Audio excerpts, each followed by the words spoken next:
明けましておめでとうございます。今年もみんなでいい年にしましょう。今年もジャパナイズミーをどうぞよろしくお願いします。皆さんこんにちは。Welcome back to my channel. Have you ever been in a situation where you want to tell someone you don't like something, but didn't want to hurt their feelings or sound rude? Well, in Japanese, there are so many ways to express kirai, dislike, without being too direct. Today, I'm going to teach you how to handle those tricky moments just like native. Are you ready? Let's get started.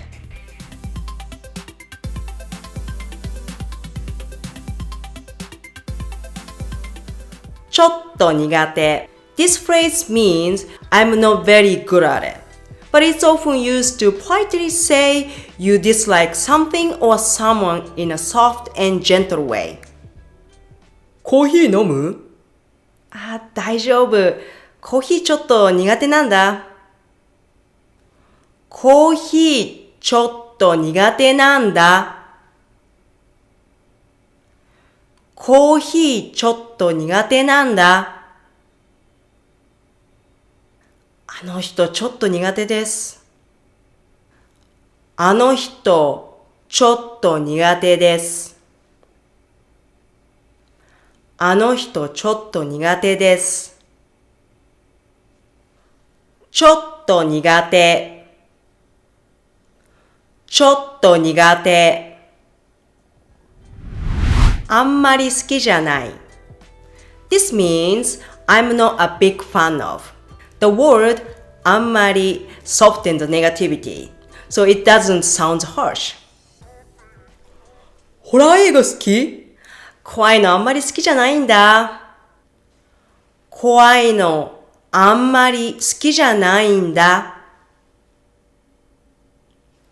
怖いのあんまり好きじゃないんだ。あんまり好きじゃない。あんまり好きじゃない。好きじゃないけど。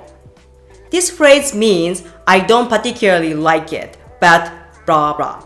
It's a way to express dislike while showing you can tolerate it. 納豆好き？好きじゃないけど、健康のために毎日食べてます。好きじゃないけど、健康のために毎日食べてます。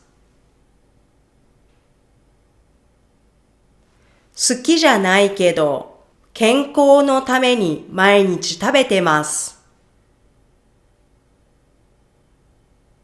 好きじゃないけど、好きじゃないけど、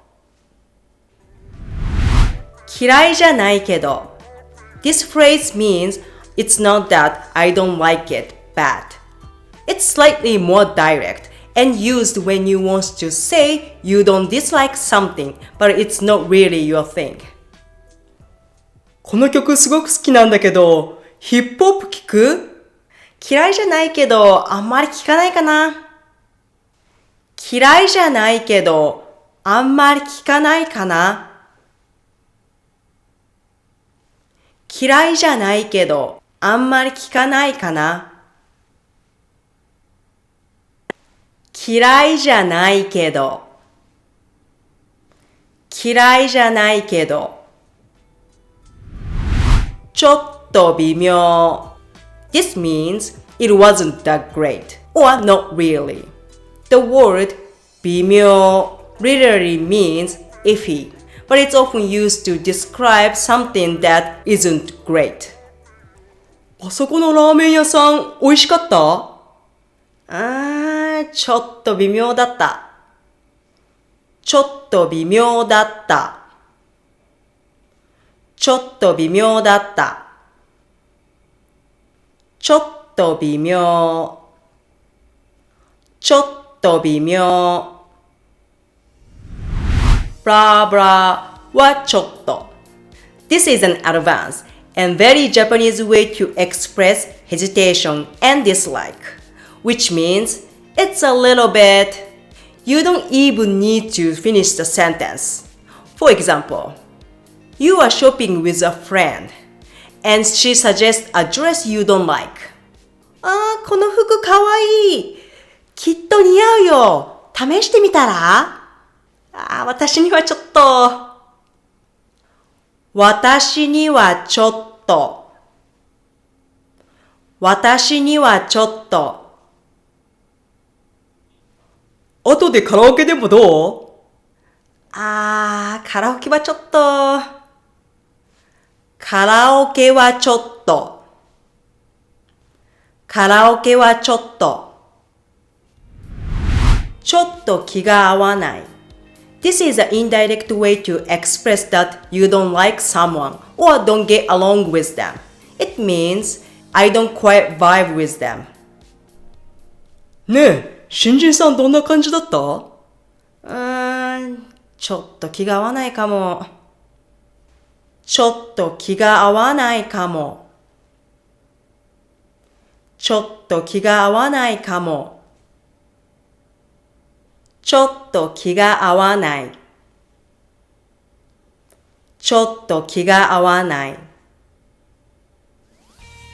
And there you have it.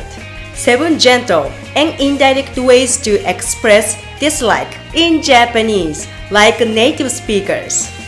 If you found this video helpful, don't forget to like, subscribe, and hit the notification bell for the next video.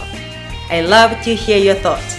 Please leave a comment down below and let me know what you like to see in my future videos. Thank you for watching. Stay tuned for upcoming video. ではまた。